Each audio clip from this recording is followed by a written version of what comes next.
This is TPL Local Victoria. Thanks for joining us.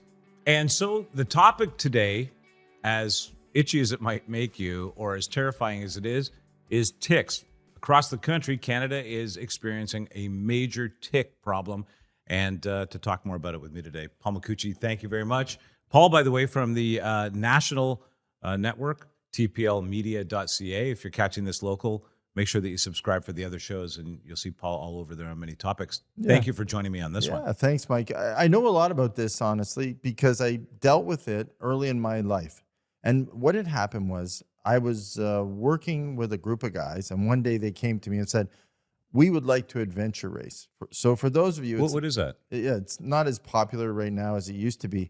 But years ago, it was super popular. We used to travel around the country, and we used to do 1 day, 3 day races. They even had 7-day races, only did one of those. And what we would do is we would bike, run, we would canoe, we would portage, rappel, all kinds of events. But you did it with a map. So you orienteer your way through the wilderness from checkpoint to checkpoint, and you had to do it in sequence, not missing a checkpoint, or you were eliminated. I remember this now. Yeah. And it was like pretty grueling, as I recall. In fact, I think The Amazing Race to some degree, and what was Joe Rogan's old show there? Fear Factor. Fear Factor. Yeah. It seemed like a combination of those in this experience. Where did you do that? So we did it mostly in Ontario, but we had a motorhome, so we traveled across into BC, did some races in BC, and you got to see the country. Beautiful, we were deep inside the country, so we would lose ourselves in forests and rivers for days on end, and I loved it. And we were a Team Powerhouse was the name, because all of us were over 200 pounds. And we were probably the biggest team in the most race. But the guys were great. I had a really good team. I could see the team in front of you going, no, I hear them. They're coming. Yeah, huffing. So, and we had a hard time. We would go, when we started out, we would actually, because we weren't the greatest orienteer. And Ryan was our orienteer guy. He had our compass and our map. And he was... Was he ever found? Yeah, was he ever found? But the challenge was if you missed, you'd go sometimes you'd go 50 miles off track. Yeah, and you'd have to re-engineer yourself back and orient yourself. And then at nightfall would come, and you'd have to find lean-to. So you'd make your quick lean-to. You'd get your gear out. It was all on your back. You were carrying it. Your thermal blanket, you'd go underneath it, you'd fall asleep for a few hours, and you'd be back up and running again. But that's why I preferred the 1 day events, because I was back in the motorhome with a beer by night. That sounds reasonable to a guy like me, but yeah. But here I am loving this let's call it sport, pastime, hobby. I'm loving it. But as we finished, I think season 3. And it was very communal too, because after you finish the races, there's a big dinner, there's awards, everyone's tired, everyone has drinks around the campfire. They go sleep quickly because you've done so many miles. Of course, yeah. Whatever number of days you've been doing it. The crew started to get sick. And we didn't know why. And you were hearing stories through the winter of friends, teammates, getting super sick with these weird diseases where they'd fall asleep and the fatigue would be overwhelming. Right. So then we all started to learn about Lyme disease. And I was like, wow, this is crazy. And it didn't happen to one. It happened to a dozen in year 3. And so I called the guys and I said, I'm not sure I'm in for this, because it took a year of their life to recover, at least.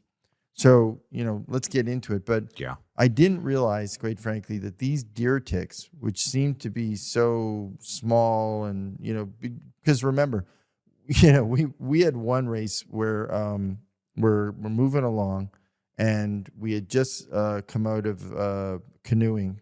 We just come out off the bike. We got into the canoe. We were getting all wet because it was pouring rain. Right. Dave, who was on our team, Dave and Ryan, I was in the back paddling the canoe. Dave's in the middle, and Ryan's up front. Dave started to get hypothermia because the weather got cold. So bad. So cold. We're in BC. Weather got cold. We're paddling along. And so we got the thermal blankets out. We got them packed up because you could see him shaking and he was starting to lose his body temperature. We get him done, and we're like, okay, Dave, we're good. We're trying to keep him positive because we don't need him to get sick. Yeah. We're paddling along, and Ryan says, well, we're at the back. We're almost here, guys. He's trying to be positive, right? Just when he says that, we get hit by locusts. We get hit by these biggest black flies you've ever seen. Wow. Hitting us all over. And this went on for at least 20 minutes. And, it almost drives you insane with that many bugs hitting you at that much rate. Because, you've got, at that point, you got to get your bandanas out. You got to cover your mouth. You got to get your goggles out. You're getting all your gear out to keep from swallowing these bugs. And then they're going in your ears. They're climbing in your hair. They're going down. It's super. Yeah, I know that would make me absolutely crazy. Yeah. And it does make you crazy. So you have to kind of get to your happy place. So we finish, and I'm in the back, and they go away, and Dave's shaking still, but he's feeling a little better. And I said, okay, guys, we're through it. We got through locusts. We got through Dave's hypothermia. What could happen next? As soon as I said that, snowball-sized hail started hitting us on the head. So this wasn't the quitting point for you at this moment? No. And it can be vicious out west. Yeah. So then we're getting hit with these golf balls of hail. And I'm thinking, oh my goodness, Dave's shaking more because it's cold again. And it's terrifying. He's getting pelted. Yeah, and it's bouncing in and off. And we're trying to actually throw it out of the canoe because it's filling the canoe up. The actual hail. So so we're shoveling it out of the canoe. The hail. So we're bailing the hail. So we get through. So we're not adverse to bad climates and bugs and everything else. That was a rough day. But this tick issue really scared us. So when we got through the season and all our friends and cohorts started to get sick, we're like, oh. So then we started to do some research on it. And, we can talk a little bit about the symptoms, but the symptoms that we were finding, I don't think we really realized how dangerous it was to your health and your future When health. you say that it's debilitating to people for a year or more, oh yeah, I've had two scenarios in my life. A friend of mine and his son, just on a simple hike, both of them ended up with Lyme disease from a tick. Yeah. And the next 2 years, he was a young little guy. The next 2 years of his life were literally hell, just trying to be a student and trying to be a little guy. They finally got treatment that worked, the antibiotic system that they got onto, and the whatever forms of treatment they used at the time. And most recently, one of our friends, Doug, his dog Gracie, sadly was bit by a tick, and it was a scary week and a half for that dog. Oh yeah. So this is very serious, and it's becoming a much bigger problem across Canada, from hiking trails, campground, just some of the examples of places you'll find these. Yeah. Tall grass, unkept, low-lying grass and shrubs, hiking trails, campgrounds, local parks, even backyard gardens. I was in the garden last night, and I kept doing this. I kept looking. I had the tick spray on, and it's 31 degrees at 10 o'clock last night, and I'm still wearing a pair of pants because it's probably the most effective way to avoid ticks. It is. And now reports are saying that the tick population is on the rise. Health risks that they pose are terrible. Let's talk about how maybe you can protect yourself and what some of the fallout from this is. I made some notes from the Ontario has a very stringent tick program right now, asking people to make sure their pets are checked, to check clothing when they come inside. Just a huge awareness program going on. But the first question is why? And the reason, first of all, scientists think this is on the rise is because we've had shifting milder winters in parts of Canada that are normally frozen out, allowing tick populations to survive, live longer, become hardier.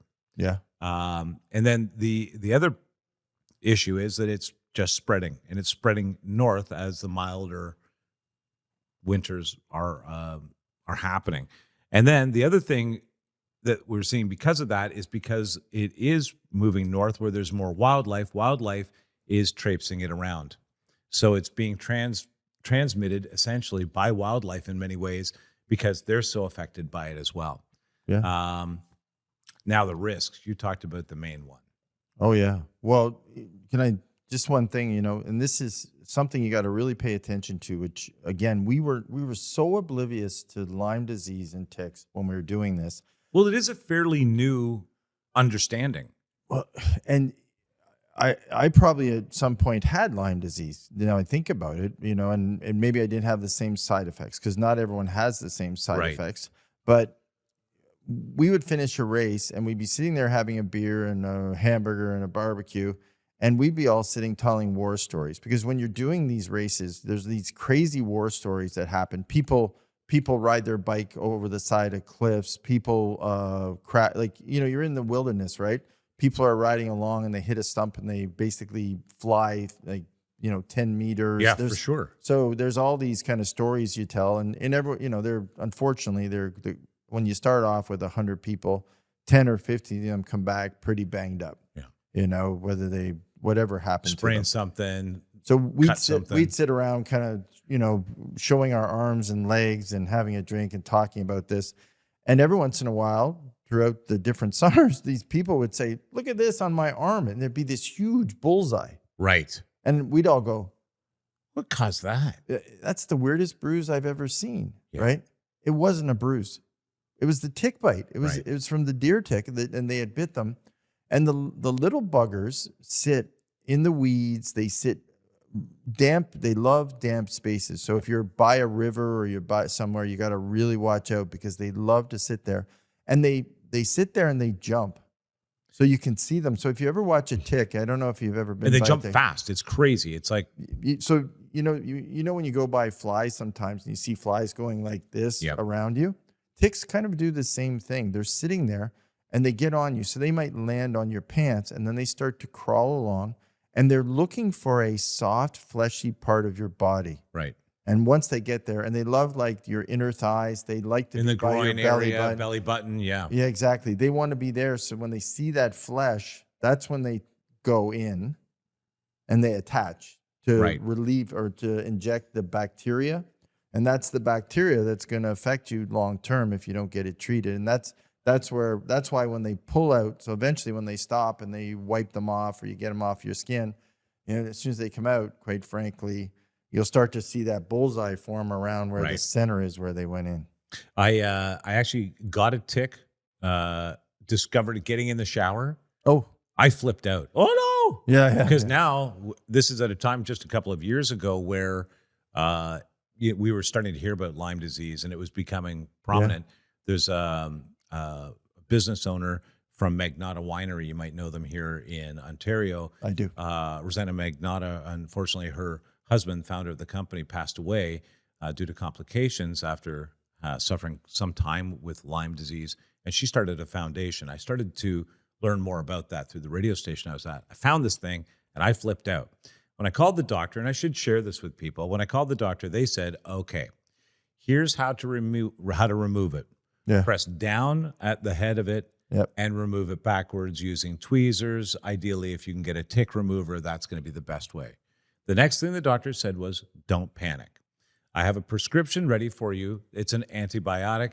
It should counter the bacteria, and you shouldn't have any other problems." So early detection is a big deal. If you've already got the bruise, if you've already got the target from it, Mm-hmm. still treatment is available. However, you're in better shape if you can get it before that bacteria starts to really transmit into your body. Some of the risks: Lyme disease remains the biggest concern. Symptoms include fever, fatigue, headaches, exactly what you're describing, muscle aches and joint pain. Not everybody develops that classic bullseye rash. No, they don't. And as I point That's the out, sad thing, actually. Yeah, I wish they did, right? Because at least they would know. it says right here, early treatment is usually very effective, and that was the experience that I had. Now, early, so can I throw some at you? Yeah. And I learned this from actually a friend who got it. 1 to 28 days is what they talk about as early. Okay, So for those that's of a you, good period of time if you detect that you've been bit. if Yeah. you think you've been bit, you have that, especially if you have the bullseye between, in that month, you got to move, you got to get the antibiotics that you Right. talked about, Mike, because after that, there's a different treatment between 3 and 12 weeks. Okay, So Right, after all right. that, you're in a different set of antibiotics. So Which and is a longer course of treatment. it's like a 10-day antibiotic treatment you're in at that point. So you got to enter into the next level of antibiotics. Honestly, Paul, I think that when I detected it, they gave me two pills was the Yeah. course of response. But Yeah. I got it while it was still in me. Yeah. Yeah. You know what they asked me to do? The doctor asked me to put the tick into a Ziploc bag Yeah. and take a photo of it and send it to them so that they could identify it as well. Oh, yeah. Oh, yeah. So if you can do that. But if you make it to, so that, if you do make it to the second stage, so if you don't catch it on the first stage, unfortunately, it takes off from a health perspective. And then you're going to start to, most of the time, you're going to start to see other, which again, this was what was happening throughout this winter I talked to you about after doing all these races with, friends, fellow competitors. They started to get these crazy rashes. And so Right. they were kind of, we had a a group chat thing going on, and we were all like, they're like, did you guys get a really bad rash all down your legs, 3 months after we were there? And we're like, no. Right. And they're like, yeah, I'm getting these crazy rashes, and I'm going to the doctor and they're sending me to specialists. So you started hearing symptoms from these guys, different types. My mechanic, who ran too, he's a guy who worked on my car in Toronto. He ran some of the races. He actually got Bell's palsy, so facial paralysis. Wow. So which they did say that the symptoms were correlated.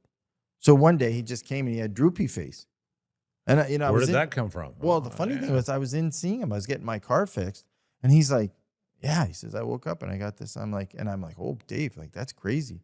Now, he did recover. He got everything back going again, but it was really bad. Bell's palsy can be a long, arduous, terrible process to get through. And He got through it. well, yeah. Okay. So now a couple of things I think we should maybe do at this point. We've terrified everybody, which is good. Yeah. Really. I mean, it's one of those things you need to be aware of. Wear light colored clothing when you're hiking or camping. They do not seem to detect lighter colors as easily. Yes. Use insect repellent containing DEET. Remember we were told don't use DEET? Use DEET. I'm not a doctor, but I'm going to tell you right now, if it'll work for this, use DEET or icaridin. Icaridin. Does that sound familiar to you? No. Okay, well, I'll put that in the description so you've got it. Stay on established trails when possible, because they don't, you're going to find them like we put out there right away. It's in the tall fescue and the weeds that are growing. Yeah. Avoid walking through tall grass and dense brush, and perform a full body tick check after outdoor activities. This is essential. I would not have found that tick, except that I was lucky. Now I kind of take a look. Yeah. Shower after spending time in wooded or grassy areas, because you can, in fact, detach or wash away ticks that have not attached as of yet. And then now, how to remove one of these things. I'm going to ask that you look this up. Consult a doctor, because a demonstration of this we cannot do for you. As much as I tried to find a tick to put on you, Paul, I could not before I left the house. Use fine tip tweezers. Yes. Grab the tick as close to the skin as possible and pull straight out, slowly and steadily, because they have barbs that you want to be able to carefully pull through the skin without them detaching and releasing the bacteria. Clean the area with soap and water, and monitor for symptoms over the following weeks. Like you say, you've got, about 30 days of kind of watch time. Oh, yeah. Make sure that you keep an eye on it. Yep. Make sure that you notify your doctor about it. Keeping your pet safe. Veterinary recommended tick prevention products. My dog got fed hers yesterday, and we do this. I'll recommend it. Check your dogs and cats after walks. Just go around, feel around, their underarms, their neck, their ear area, areas around their hindquarters. Pet them. You'll feel it, hopefully, unless you have a super coarse hair. And you can also use a tick comb, which I think is pretty important now that we know. I used to brush my huskies you right after. I'd walk them and then brush them just in case. You know what? It's well advised. It takes just a couple of minutes, and it's in their best interest. And don't forget this: a tick can arrive on you from your pet. Yeah. So best to keep an eye on your pet as well. I thought I'd just mention those because it is an interesting thing. I heard a story. I'll share this with you. Oh, by the way, if you want to protect your property, keeping your grass short, obviously, Yeah. leaf piles and brush, you don't want that hanging around.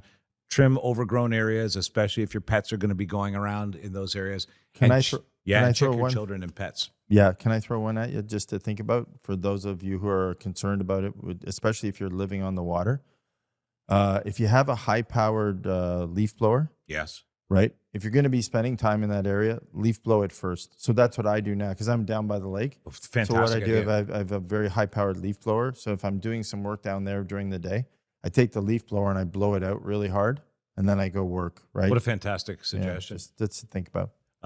By the way, here's some myths people think that are true that are not. Ticks don't jump. They actually crawl onto you. Oh, I thought they jumped. I thought they jumped too. They actually, but Yeah. that's because they use the wind to launch themselves. Oh, okay. So if you're going by and you've brushed up against it, yeah. when it comes back, they will use that to launch themselves onto you. They're very good acrobats, as I understand it. Oh. They can survive Canadian winters, Paul. Yeah. Oh, yeah. They've they've bred themselves or whatever to be more hardy. Tick bites are painless mostly.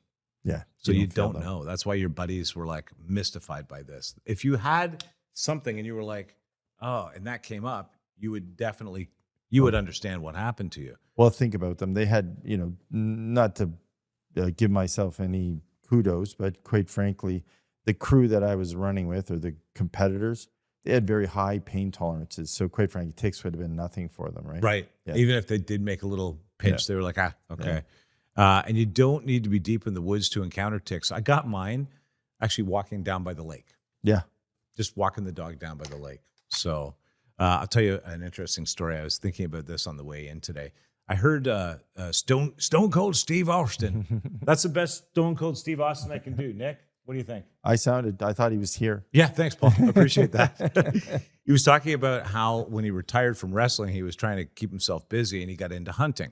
And he had this like fancy Trans Am or whatever, a sports car, Yeah. but he would still go out and hunt and he would shoot deer.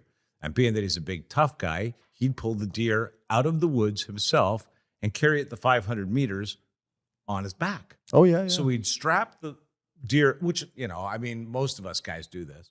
You strap the deer over your shoulders, and he's now walking back, and he flumps it onto the back of his car. And he gets in and ties it all down. Now he's driving through town, I guess, with a sports car and a deer on the back. There goes Steve. There goes Steve Austin. Yeah, with the deer on his car. He said by the time he got home, his entire back was covered like a shirt with ticks. Oh, my goodness. He said that carrying the deer on his back just transmitted every tick directly onto him. Oh, Now, my goodness. he was lucky enough not to have any fallout from this, but he pointed out, you can't believe how many ticks are on a deer. Oh, yeah. Cripes. Well, deer ticks. That's why they call them that, right? I'm glad we talked about this. Check your local safety notifications through your region, town, or city to find out more about what the tick situation is locally. But this is it, and it's traveling coast to coast in the country. That's why we're talking about it here locally. Don't forget, subscribe to tplmedia.ca/local. All kinds of great content locally for you. You get the weather, you get news, constant feed from our live national network. And if you subscribe, you get access to everything. Thanks, Paul. I appreciate this. Thanks, Mike.